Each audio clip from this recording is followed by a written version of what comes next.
ओम ब्रह्मा मुरारी त्रिपुरांतकारी भानु शशि भूमि सुतो बुधश्च गुरुश्च शुक्र शनि राहु केतव सर्वे ग्रहा शांतिकरा भवन्तु।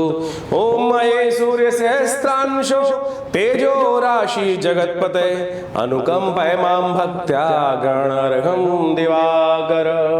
नमस्कार, स्वागत है आपका आचार्य वाणी में। मैं आचार्य डॉक्टर विक्रमादित्य आपका स्वागत करता हूं और आज का विषय है हमारा तुला राशि वालों के लिए सूर्य का परिवर्तन।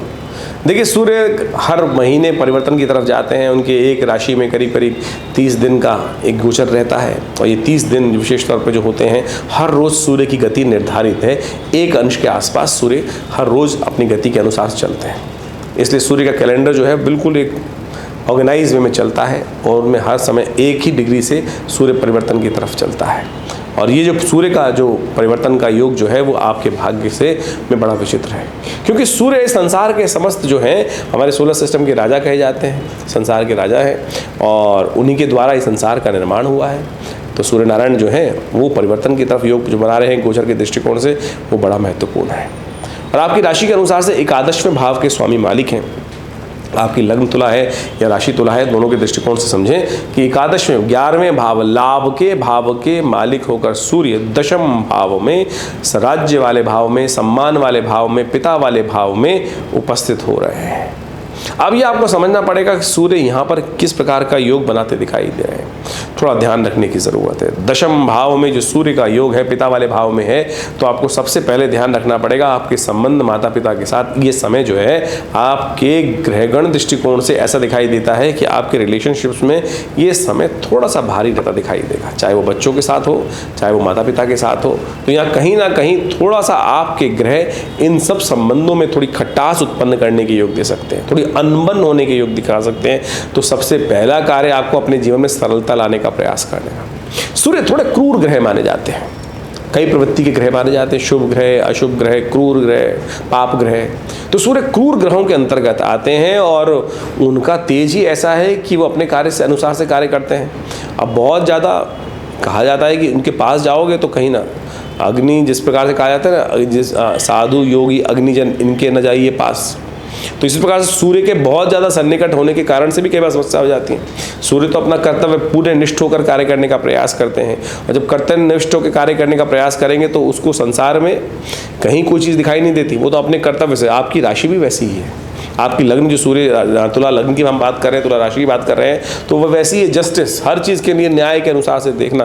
लेकिन ऐसे व्यक्ति समस्या क्या है कि अपने लिए न्याय करने का प्रयास नहीं करते। तो ऐसे में बहुत सोच समझ कर आपको कार्यों में गति लाने की आवश्यकता है। ये लाभ के स्वामी तो हैं लेकिन दशम भाव में है, तो यहाँ जो समस्याएं हैं वो आपको अच्छे से, विद्यार्थी गण जो बच्चे लोग हैं उनके लिए भी थोड़ी समस्याओं को समझते हुए कार्य करना थोड़ी सफलता में बाधा उत्पन्न करने के योग दे सकते हैं। क्योंकि इस वक्त शनि महाराज आपकी राशि के अनुसार से बात करें तो वो विशेष तौर पर विद्या वाले भाव में ही अपना पदार्पण कर रखे हैं वक्र स्थिति में, तो वहाँ थोड़ी सी समस्याएं उत्पन्न करने के योग दे सकते हैं। थोड़ा समय डेटोरेट होता दिखाई दे रहा है, लेकिन असफलता का योग नहीं है। यदि हम गोचर के दृष्टिकोण से देखें तो असफलता का योग नहीं दिखाई देता। तो उसके लिए आपको सबसे श्रेष्ठ ये है कि सूर्य को थोड़ा शक्ति देने का प्रयास कीजिए, सूर्य की उग्रता को थोड़ा शांत करने का प्रयास करें। और वो सबसे अच्छा है कि सूर्य को नित्यपति जल दें। सूर्य को नित्यपति जल देने से आपके लिए बहुत अच्छा रहेगा। जमीन से निकला हुआ पानी किसी प्रकार भी, तो आप कोशिश करें हैंडपंप का पानी यूज़ करके या गंगा जल से विशेष तौर पे भगवान सूर्य को नित्यपति अर्घ दें। हो सके तो भगवान शंकर का अभिषेक अवश्य करें। देखिए, सूर्य का जो परिवर्तन है विशेष तौर पर, ये जो विशेष परिवर्तन है सावन के महीने के बिल्कुल सन्निकट हो रहा है। सावन के महीने में बिल्कुल सुंदर योग बनता है और कहा जाता है कि जो देवशयनी एकादशी हो जाती है उसके बाद तो समस्त सत्ता जो है शिव के अधिकार में आ जाती है। और शिव को प्रसन्न करना भगवान विष्णु से कई गुना सरल है। भोलेनाथ तो बिल्कुल सत्यनिष्ठ होकर भक्त जब पहुंचता है भगवान से जो कहता है भगवान तथास्तु ही कहने वाले हैं। भगवान विष्णु तो देर लगा सकते हैं, भगवान ब्रह्मा की प्रार्थना उपासना करने से बहुत लंबे समय तक लग सकता है, उनको बहुत चीज़ देखनी है इससे बट, लेकिन भगवान शंकर तो भोलेनाथ हैं, भक्त के समस्त कार्यों को देखते हैं और कार्य को देखकर ही जो भगवान के समक्ष सरल भाव से उपस्थित होकर भगवान की आराधना करते हैं, भगवान उनको तथास्तु का वरदान अवश्य देते हैं आपकी मनोकामना के अनुसार से। तो सबसे श्रेष्ठ मुझे आपकी राशि के अनुसार से जो उपाय दिखाई दे रहा है इस वक्त आपको जो करना चाहिए, चाहे आप विद्यार्थी हैं, चाहे आप व्यवसायी हैं, चाहे आप नौकरी में कार्य कर रहे हैं, किसी प्रकार भी, चाहे स्त्री हैं चाहे पुरुष हैं, तो भगवान शंकर का नित्य प्रतीक जो गंगा जल से अभिषेक, नदी के जल से अभिषेक किसी भी रूप से करने का प्रयास कीजिए। शुद्ध जल से भगवान का जितना अभिषेक करोगे उतना आपके लिए ये सुंदर है। सूर्य को अर्घ भी शुद्ध जल से देने का प्रयास कीजिए।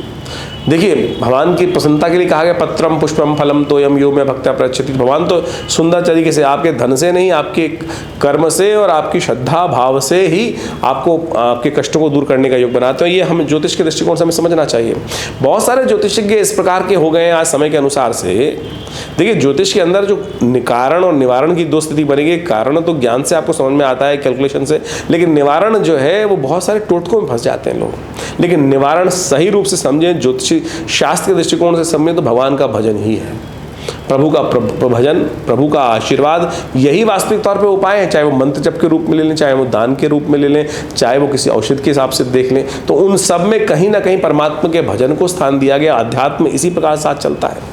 लेकिन आज जमाना बड़ा विचित्र है। कुछ लोग बड़े विचित्र प्रकार के उपाय लोगों को बताने का प्रयास करते हैं, लेकिन हमारा आध्यात्मिक जो ज्ञान है वो यही कहता है कि आप भगवान शिव को प्रसन्न करने का प्रयास कीजिए। इस समय सबसे श्रेष्ठ रहेगा कि गंगा जल के द्वारा भगवान सूर्य को नित्यप्रति अर्घ दें, और ये समय आपके लिए पॉजिटिव सफलता को अच्छी तरह से प्राप्त करने के योग बना सकता है। इसलिए शिव का विशेष तौर पर स्तवन करते हुए नित्यप्रति भगवान का रुद्राभिषेक करें। ओम नमः शिवाय करते हुए भगवान का अभिषेक गंगा जल से, शुद्ध जल से करने का प्रयास कीजिए। ये आपके लिए बहुत सुंदर रहेगा। इसके साथ साथ बहुत सारे और भी ग्रहों का योग आपको समझना चाहिए।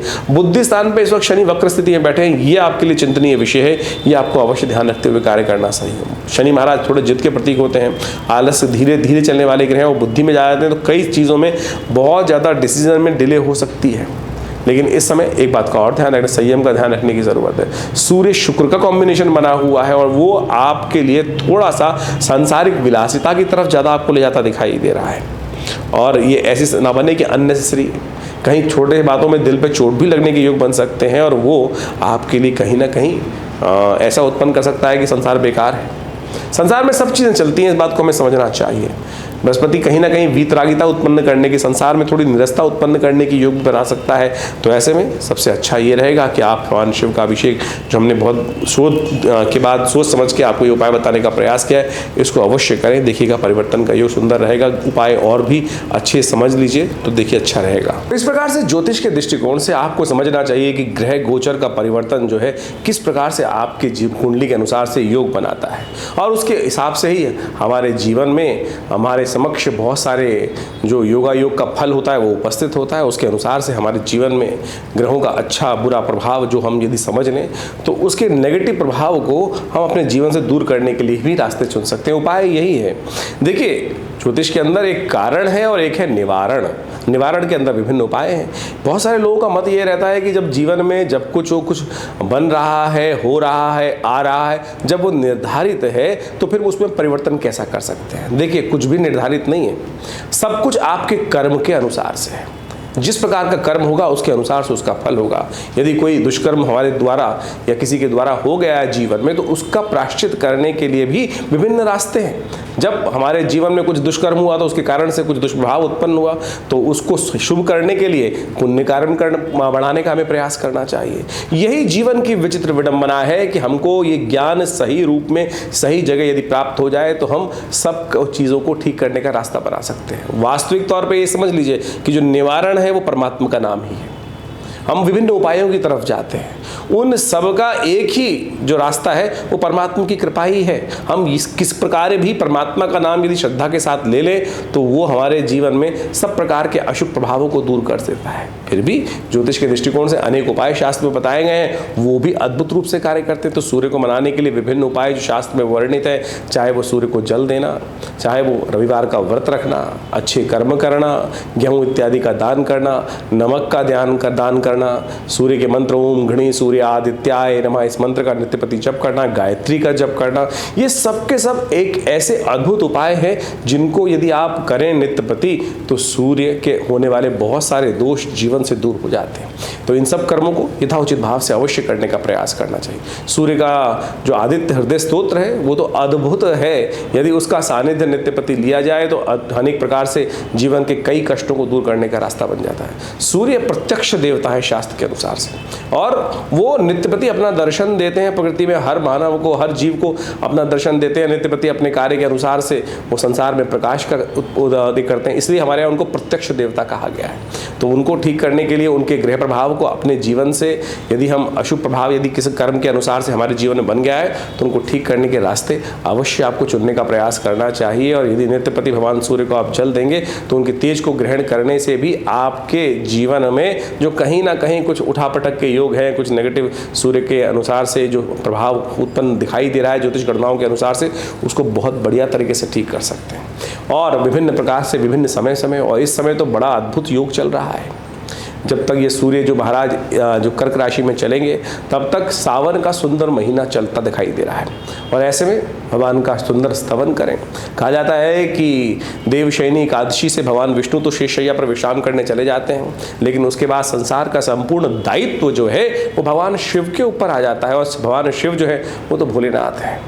और सुंदर सावन का महीना चल ही रहा है, तो उसको ठीक करने के लिए सबसे श्रेष्ठ है ना भगवान का नित्यपति रुद्राभिषेक करें। हमने विवेकानंद योगाश्रम में इस पूरे सावन के महीने में सुंदर रुद्राभिषेक नित्यपति रखा है। दूध से, दही से, घी से, भस्म से, विभिन्न इच्छु रस से, विजया के रस से, विजया से, सब प्रकार से, दही इत्यादि से, खीर इत्यादि सब प्रकार से भगवान का सुंदर अभिषेक नित्यपति चलता है। भगवान शिव का बहुत विशाल शिवलिंग यहाँ सदगुरु आचार्य श्री केशव देव जी के द्वारा प्रतिष्ठित किया गया है दिल्ली में विवेकानंद योगाश्रम में।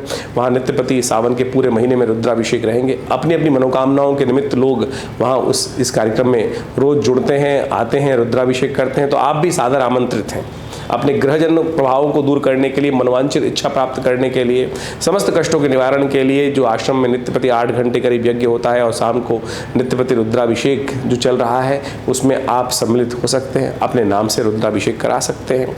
और अपने कार्यक्रम में, इस कार्यक्रमों में विशेष तौर पर स्थान आरक्षित करने के लिए जो नीचे से फ़ोन नंबर चल रहे हैं उन पर आप सुंदर तरीके से अपना रजिस्ट्रेशन कराकर फिर अपना स्थान आरक्षित कराकर इन कार्यक्रमों में, जो सोमवार इन दिनों रहेंगे तो उसमें तो विशेष रुद्राभिषेक का सुंदर कार्यक्रम रहेगा, तो उसमें भी आप अपना स्थान आरक्षित करके उस स्थान में, उसमें यज्ञ में रुद्रा अष्टाध्यायी के उस दिव्य अनुष्ठान में आप भाग ले सकते हैं और अपनी मनोरथों को सिद्ध करने का सुंदर रास्ता बन सकते हैं। विवेकानंद योगाश्रम पिछले करीब 60 सालों से यहाँ पर क्षेत्र में कार्य कर रहा है। योग इत्यादि के क्षेत्र में, अध्यात्म के क्षेत्र में बहुत बड़ा आश्रम है। सदगुरु आचार्य श्री केशव देव जी के सानिध्य में इस आश्रम की प्रतिष्ठा की गई और यहाँ एक बहुत बड़ा योग प्राकृतिक चिकित्सा आयुर्वेद का एक हॉस्पिटल भी विद्यमान है, जो भारत सरकार के साथ, सेंट्रल गवर्नमेंट, दिल्ली गवर्नमेंट, बहुत सारे ऑर्गेनाइजेशंस के साथ उनके पैनल पर रहते हुए बहुत सारे लोगों को चिकित्सा सुविधाएं भी दे रहा है। तो आप भी इन समस्त यज्ञ इत्यादि कार्यक्रम के साथ साथ बहुत सारे जो और सुविधाएं हैं उनके साथ जुड़ सकते हैं और विभिन्न समस्याओं को दूर करने के लिए विभिन्न प्रकार के जो अनुष्ठान होते हैं उनमें भी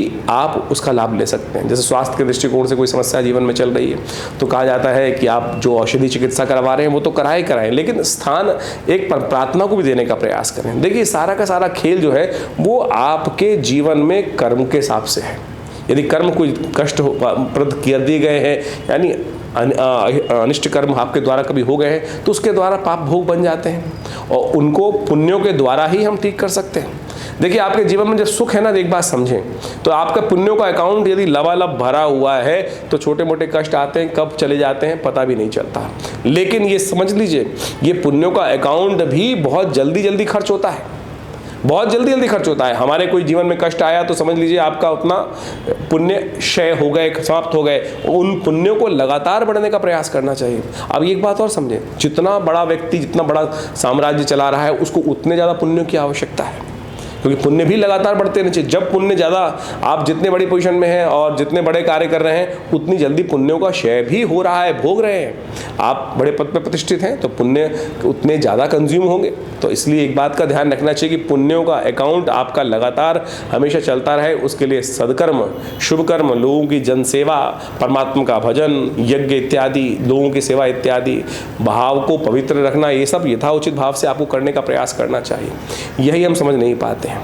दुख में तो सुमिरन हो जाता है, सुख जब चल रहे होते हैं तो क्या होता है कि वो सुमिरन हो ही नहीं पाता है। पुण्य कर्म यदि अच्छे पद पर रहते हुए अच्छे समय में, शुभ समय में यदि हम लगातार अच्छे पुण्यों को बढ़ाते रहें तो देखिएगा आपके जो पुण्य हैं वो भरे रहेंगे और कष्ट जीवन से अपने आप दूर होते चले जाएंगे। ये पुण्य और पाप का बहुत विचित्र व्यवस्था है, इसको हमको समझने का प्रयास करना चाहिए। जो समझ लेते हैं उनके जीवन से कष्ट दूर हो जाते हैं। तो इस ग्रहों के प्रभावों को समझते हुए कि कब आपके लिए धूप है, कब आपके लिए छांव है, तो हमको अपने जीवन को चलाने का प्रयास करना चाहिए। जो उपाय आपके लिए बताए गए हैं आप अच्छे से करने का प्रयास करें। जन्मपत्री के हम गोचर के दृष्टिकोण से बहुत सारी बातें बताते हैं आपको, लेकिन इसके साथ साथ अपनी जन्मपत्री, मूल जन्मपत्री जन्म के अनुसार से जो बनाई जाती है उससे आपके जीवन में भुक्त और भोग्य, यानी आपने जो भोगा, जो कर्म पूर्व जन्म में हुए उसके द्वारा जो आगे आने वाले समय में भोगना है वो सब निकाला जाता है और उसके अनुसार से बहुत चीज़ों का अंदाज़ा लगाया जा सकता है। जीवन में जो समस्याएं चल रही हैं उनको दूर करने के लिए विभिन्न शास्त्र में उपाय वर्णित किए गए हैं, तो उन सबको करने से अद्भुत रूप से कष्ट दूर होने के योग बनते हैं। ये सिद्धांत बिल्कुल सत्य है। लोग आएंगे आपके जीवन में, बहुत सारे समय समय पर लोग उपस्थित होंगे जो भ्रांति उत्पन्न, आपको पदभ्रष्ट करने का प्रयास कर सकते हैं, लेकिन उसमें ना अटकना, यथाउचित भाव से अपने कर्मों को करने का प्रयास करना वो आपके लिए अच्छा रहेगा।